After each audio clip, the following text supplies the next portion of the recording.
Pedido de abertura da CPI do Ministério da Educação é protocolado por senadores. E você vai ver também. Brasil abre 277 mil vagas de emprego com carteira assinada em maio. Corpos de 50 imigrantes são encontrados em caminhão no Texas. Rússia aponta depósito de armas e quer a rendição da Ucrânia. Substância encontrada em uma bactéria da Amazônia pode inovar o tratamento contra o câncer. Agora, no Jornal das 18h30.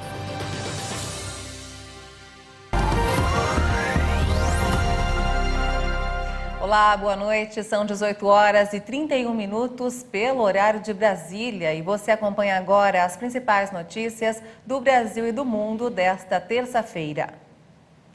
O pedido de abertura da CPI do Ministério da Educação foi protocolado hoje por senadores. A intenção dos parlamentares com a Comissão Parlamentar de Inquérito é apurar irregularidades na pasta ao longo da gestão do ex-ministro Milton Ribeiro. O protocolo ocorreu com 30 assinaturas. Para o pedido ser formulado, eram necessárias 27 assinaturas. A ação depende agora do aval do presidente da Casa, o senador Rodrigo Pacheco. O ex-ministro foi preso no último dia 22 durante a Operação Acesso Pago da Polícia Federal, suspeito de corrupção passiva, prevaricação, advocacia administrativa e tráfico de influência. Ribeiro negou todas as acusações. A Petrobras informou que Caio Mário Paes de Andrade assumiu a presidência da estatal nesta terça-feira. O ato interno, sem cerimônia pública, foi realizado na sede da companhia, no Rio de Janeiro. Segundo o comunicado da Petrobras, Caio Paes de Andrade segue como conselheiro até a realização da próxima Assembleia Geral de Acionistas, que ainda não tem data agendada, e o de presidente até o dia 13 de abril de 2023. A troca de comando na estatal foi oficializada nesta segunda-feira, após o Conselho de Administração eleger Andrade como novo presidente. Atual secretário de Desburocratização do governo federal, Andrade substitui José Mauro Coelho no comando da companhia. Coelho pediu demissão no dia 20 após a pressão do Planalto por causa da alta dos preços dos combustíveis. Desde então, o diretor executivo de exploração e produção da companhia, Fernando Borges, estava como presidente interino. Caio Paes de Andrade será o 5º presidente da Petrobras no governo Bolsonaro. O ministro do Supremo Tribunal Federal, André Mendonça, foi eleito hoje presidente da 2ª turma da Corte. A partir de agosto, com o retorno dos trabalhos do STF após o recesso de julho, o ministro assumirá o comando do colegiado. A eleição foi realizada de forma simbólica porque Mendonça seria o próximo a ocupar a presidência, por ser o membro mais novo do colegiado que ainda não exerceu o comando da turma. A principal atribuição do presidente é decidir os assuntos que serão julgados. A 2ª turma é responsável pelo julgamento de habeas corpus e inquéritos, entre outros processos, como as investigações da Operação Lava Jato.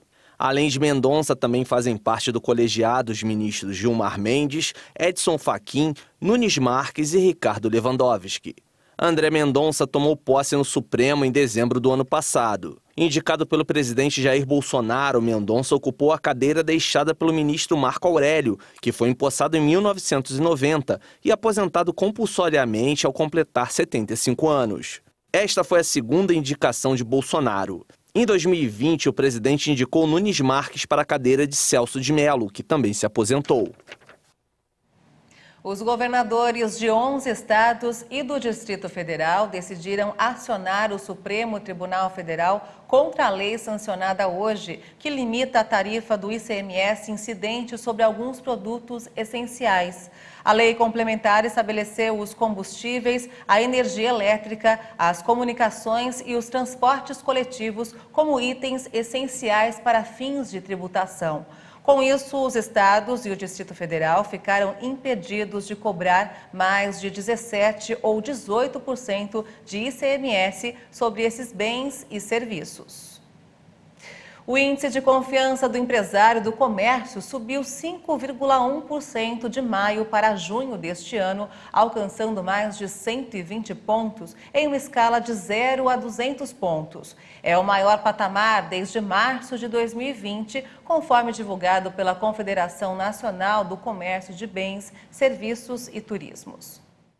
O aumento de 9,9% aconteceu principalmente pela economia atual no país. As intenções de investimentos tiveram alta de 3,6%, puxada pelos investimentos nas empresas e pela contratação de funcionários. Na comparação com junho de 2021, o índice do comércio teve alta um pouco mais expressiva, que 24%, com crescimentos acima de 57% na situação atual, 10,5% nas expectativas e 21,3% nas intenções de investimentos. Em maio deste ano, o Brasil registrou um saldo de 277 mil novos empregos formais. Os dados do novo Cadastro Geral de Empregados e Desempregados, o CAGED, foram divulgados hoje pelo Ministério do Trabalho e Previdência. No mês passado, foram registradas 1.960.960 contratações com carteiras assinadas e 1.683.942 desligamentos. Já o total de trabalhadores com vínculo formal regido pela Consolidação das Leis do Trabalho, CLT, aumentou 0,67% em relação ao resultado de abril deste ano. No acumulado do ano, foi registrado saldo de 1.051.000 empregos, decorrente de cerca de 9.700.000 admissões e de 8.600.000 desligamentos. Os 5 grandes grupos de atividades econômicas avaliados registraram saldos positivos em termos de criação de empregos formais. O setor de serviços voltou a ser destaque, com um saldo de 120.000 postos. Em seguida veio o comércio, a indústria, a construção e, por fim, o grupo de atividades da agricultura, pecuária e pesca. Todas as 5 regiões brasileiras tiveram saldo positivo, com destaque para o Centro-Oeste, com mais 34.000 vagas. Na sequência, Norte, Nordeste, Sudeste e Sul. O estado que mais gerou postos de trabalho foi São Paulo, com um resultado positivo de 85.659 postos. Logo depois veio Minas Gerais e Rio de Janeiro. Na média nacional, os salários iniciais pagos a quem foi admitido em um novo emprego em maio foi de R$ 1.898,02, valor R$ 18,05 menor que a média calculada em abril. Um relatório da Confederação Sindical Internacional colocou o Brasil como um dos piores lugares para trabalhadores no último ano. A situação para trabalhadores no mundo inteiro se deteriorou após a pandemia. O documento afirma que as violações dos direitos trabalhistas alcançaram um nível recorde no mundo entre abril de 2021 e março de 2022. Dos 148 países cobertos pela 9ª edição do Índice Global dos Direitos, em 50 deles, os trabalhadores foram submetidos à violência física, contra 45 um ano antes. Sindicalistas foram assassinados em 13 países e foram registradas prisões arbitrárias de trabalhadores em 69. Além do Brasil, estiveram na lista de piores países para trabalhar no período Bangladesh, Belarus, Colômbia, Egito, Eswatini, Filipinas, Guatemala, Mianmar e Turquia. O texto ressalta que desde a adoção da reforma trabalhista em 2017, todo o sistema de negociação coletiva entrou em colapso no Brasil, com uma redução drástica de 45% no número de acordos coletivos celebrados. A CSI afirmou que a instabilidade causada por níveis históricos de desigualdade, emergência climática e a pandemia é explorada por governos e empregadores que atacam os direitos dos trabalhadores. Entre as empresas, o texto menciona gigantes Nestlé no Brasil, Coca-Cola em Hong Kong e no Uruguai, H&M na Nova Zelândia, Amazon na Polônia e Hyundai na Coreia do Sul. E vamos agora ao mercado financeiro. O dólar fechou em alta nesta terça-feira, refletindo a piora no sentimento dos mercados internacionais e a persistência de temores fiscais aqui no Brasil. A moeda norte-americana subiu 0,60% e encerrou o dia cotada a R$ 5,264 na venda. Já o Ibovespa, o principal índice da Bolsa de Valores de São Paulo, a B3, fechou em queda hoje, acompanhando aí a piora das bolsas em Nova York, que enfraqueceram principalmente depois de dados ruins de confiança do consumidor norte-americano. O indicador recuou 0,17% e encerrou a 100.591 pontos. E olha só, os beneficiários do Auxílio Brasil vão começar a receber novos cartões com chip e função para compras no débito. A repórter Maria Clara Leite tem mais informações. O Auxílio Brasil atende mais de 18 milhões de pessoas desde novembro do ano passado, com um repasse de R$ 400 mensais de benefício básico, mas há aí rendas complementares de acordo com o perfil de cada família. E a maioria desses beneficiários ainda recebe com o cartão do Bolsa Família, que só tem a função de saque. Só que agora, com esse novo cartão, que vai ter aí a marca do Auxílio Brasil e também chip, o beneficiário poderá ir a qualquer estabelecimento comercial como este aqui e efetuar os pagamentos de suas compras direto com o cartão, que agora tem a função de débito. A intenção da mudança é fazer com que as famílias atendidas pelo programa social abram suas contas bancárias com os novos cartões do programa, assim como aconteceu no auxílio emergencial pago por meio de conta digital e aplicativo lá durante o começo da pandemia. É importante frisar que o Auxílio Brasil é hoje o maior programa de transferência de renda do país, voltado para pessoas em situação de vulnerabilidade econômica e social. E a inclusão no programa é baseada na renda mensal calculada por pessoa da família. Então é assim: se a renda mensal por pessoa for de até R$ 105, a entrada no programa acontece mesmo se a família não tiver dependentes menores de 18 anos. Agora, se a renda por pessoa for de R$ 105,01 até R$ 210, a entrada só é permitida se a família tiver crianças, adolescentes ou gestantes. Quem se enquadra em algum desses casos e ainda não recebe o Auxílio Brasil pode se inscrever no Cadastro Único do Governo Federal pelo site cadunico.cidadania.gov.br. A Polícia Federal e a Receita Federal deflagraram nesta terça-feira a Operação Lavagem de Ouro. O objetivo é coibir a lavagem de dinheiro por parte de organização com atuação na extração e comércio ilegais de ouro. A Polícia Federal cumpriu 52 mandados de busca e apreensão em 8 estados e no Distrito Federal. Os trabalhos contaram com a participação de 208 policiais federais e 14 auditores da Receita Federal. Nos locais das buscas, os agentes apreenderam computadores e telefones celulares com arquivos das operações suspeitas. A operação começou depois de uma determinação da Justiça Federal em São Paulo. Além das apreensões, a Justiça Federal também determinou o bloqueio de contas bancárias de 40 pessoas investigadas pela mineração e comércio ilegais de ouro. Os valores somados dessas contas ultrapassam os 600 milhões de reais. Os suspeitos podem responder por lavagem de ativos, receptação, falsidade ideológica, sonegação de impostos, formação de organização criminosa por crime ambiental e mineração ilegal. E você vai ver ainda nesta edição, corpos de 50 imigrantes são encontrados em caminhão no Texas, nos Estados Unidos. E ainda, substância encontrada em uma bactéria da Amazônia pode inovar o tratamento contra o câncer. Os detalhes você confere em instantes, até já.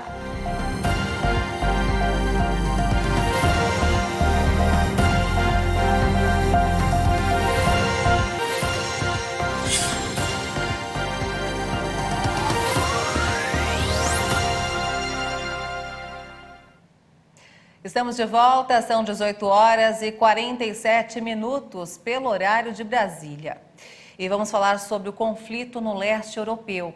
A Rússia declarou hoje que visa a rendição da Ucrânia um dia após um bombardeio russo que matou 18 pessoas e deixou mais de 50 feridos em um shopping. O episódio foi classificado como ato terrorista e como crime de guerra pelo presidente ucraniano. De acordo com Moscou, os mísseis atingiram um depósito de armas enviadas pelo Ocidente e o shopping vazio situado perto dele pegou fogo. Moscou alega que a investida tinha como alvo um depósito onde as armas enviadas pelo Ocidente tinham sido armazenadas e o shopping vazio situado perto dele pegou fogo.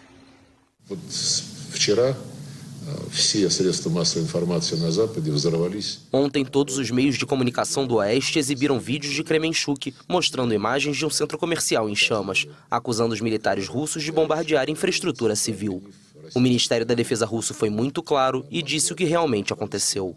Digo isso porque quanto mais armas forem fornecidas e projetadas para prolongar o conflito, para prolongar o sofrimento dos civis que vivem sob constante bombardeio do regime neonazista ucraniano, mais tarefas teremos no terreno. Todas as missões vão ser finalizadas.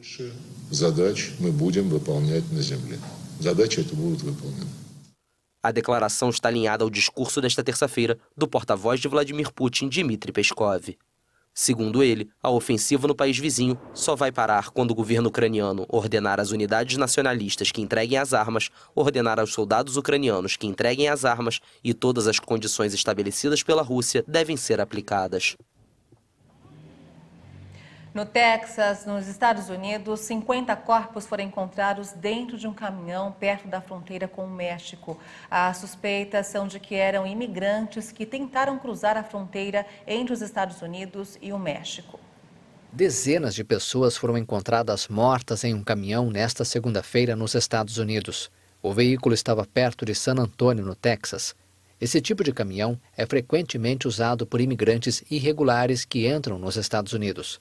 San Antonio está localizada a 240 quilômetros da fronteira com o México. Segundo a imprensa local, o número de mortos passa de 40. E de volta ao Brasil, vamos agora direto ao Rio de Janeiro com informações desta terça-feira com o repórter Anderson Nascimento. Boa noite, Anderson. Boa noite, Maria Alice. Olha, a campanha de vacinação contra a Covid e gripe continuam no Rio. A Prefeitura do Rio de Janeiro vacina toda a população acima dos 6 meses de vida contra a gripe, até quando durarem os estoques. Para se imunizar, não é preciso fazer parte de algum grupo prioritário. Já a vacina contra a Covid-19 é ofertada para atualizar os esquemas vacinais de todos os públicos, já convocados. Crianças entre 5 e 11 anos são 2 doses. Os adolescentes a partir de 12 e os adultos devem ter, além das 2 doses, uma dose de reforço. Agora, as pessoas com 50 anos ou mais precisam receber uma segunda dose de reforço para completar o esquema vacinal. A relação atualizada com os endereços e pontos de vacinação estão no site da Secretaria Municipal de Saúde, que também orientou que os usuários compareçam às unidades de saúde sempre que possível, com um documento de identificação e a caderneta de vacinação. Agora, um incêndio na zona norte do Rio assustou os moradores do local e fez muita gente perder tudo o que tinha. Um incêndio de grandes proporções destruiu 16 casas na comunidade Kelsons, na Penha, zona norte do Rio de Janeiro, na noite de ontem. As chamas começaram em um galpão, onde funcionava um ferro velho. Imagens feitas por moradores mostram o momento em que as chamas estavam se alastrando pelas casas. Eles chegaram a tentar conter com baldes e mangueiras, mas não foi suficiente. Os bombeiros do quartel da Penha foram acionados às 10h15 da noite e os agentes controlaram as chamas. Ninguém ficou ferido, mas as famílias que habitavam no local perderam tudo. Agora vamos ao contrário do fogo. O frio no Rio de Janeiro bateu um novo recorde. A madrugada desta terça-feira foi a mais fria do ano, segundo o Instituto Nacional de Meteorologia, que marcou 10,9 graus na Vila Militar, na zona norte do Rio. A terça-feira foi de tempo firme, com sol entre nuvens e sem chuva. Mas quarta-feira, amanhã, uma frente fria avança pela costa do Rio e traz chuva para a região metropolitana. Maria Alice, é melhor preparar o casaco, algo comum aqui entre a maioria dos fluminenses, ao ver uma nuvem no céu. E eu não posso esquecer do meu. Eu fico por aqui. Até amanhã. Aqui todos os dias em São Paulo a gente tem que trazer o casaco, viu, Anderson? Mas obrigada pelas informações e até amanhã. Olha só, a Agência Nacional de Saúde Complementar suspendeu a comercialização de 70 planos de saúde. A medida é resultado do monitoramento da garantia de atendimento que avalia aí as operadoras com base em reclamações. O repórter Almeida Júnior tem mais informações. A proibição das vendas começa a valer a partir do dia 30 de junho. Segundo a ANS, quase 1,5 milhão de beneficiários serão protegidos com a nova medida, já que esses planos só podem voltar a ser comercializados para novos clientes se as operadoras apresentarem melhora no resultado do monitoramento. O monitoramento da garantia de atendimento é o acompanhamento periódico do acesso dos beneficiários de planos de saúde às coberturas contratadas. Os resultados são divulgados trimestralmente. As reclamações recebidas pela ANS, consideradas no monitoramento, se referem ao descumprimento dos prazos máximos para a realização de consultas, exames e cirurgias ou negativas de cobertura assistencial. A partir dessas informações, as operadoras são classificadas em faixas, possibilitando uma análise comparativa entre elas e acarretando a suspensão da comercialização dos planos mais reclamados das operadoras identificadas de risco. E olha só, substância encontrada em uma bactéria da Amazônia pode inovar o tratamento contra o câncer e ainda impedir a migração das células tumorais para outras partes do corpo. O estudo recente foi realizado por uma estudante de doutorado da Unicamp, a Universidade Estadual de Campinas. Os estudos que buscam entender a atuação da violaceína no combate ao câncer são antigos. A ação da substância natural, produzida por uma bactéria originária do Rio Negro, no Amazonas, já foi testada em vários tipos de tumores no laboratório da Universidade Estadual de Campinas. Mas os resultados mais eficazes do pigmento foram descobertos recentemente pela doutoranda do Instituto de Biologia da Unicamp, Patrícia Fernandes de Souza. A violaceína, ela é um pigmento, né, extraído da Chromobacterium violaceo. O câncer coloretal é o terceiro de maior incidência no Brasil. São aproximadamente 40 mil novos casos no país entre homens e mulheres todos os anos, segundo dados do INCA, o Instituto Nacional de Câncer. E a grande questão é a descoberta tardia desse tipo de câncer, já que a maioria dos casos não apresenta sintomas. Foi por isso que, ao dar início à pesquisa, a doutoranda focou no câncer coloretal. Eu queria saber, descobrir uma droga que fosse capaz, né, de impedir a metástase. E aí o câncer coloretal, como ele tem todos esses problemas, ele foi o modelo ideal, né? Porque a maior parte dos pacientes só descobrem talvez em estado já avançado. Com isso, a violaceína pode ser bastante útil, né, nesse tipo de tumor. Com a orientação da professora de Bioquímica do Instituto, Carmen Veríssimo Ferreira Halder, a doutoranda aplicou os testes em esferoides, que são modelos que imitam tumores humanos, e observou que a violaceína é capaz de atuar nesses mini-tumores de forma muito eficiente, causando uma morte chamada morte celular por apoptose, que é um tipo de morte, né, que é bem conhecida na biologia e também nas células, né, que é uma morte celular programada, em que a célula se programa para morrer. Daí a metástase é impedida e o tratamento simplificado.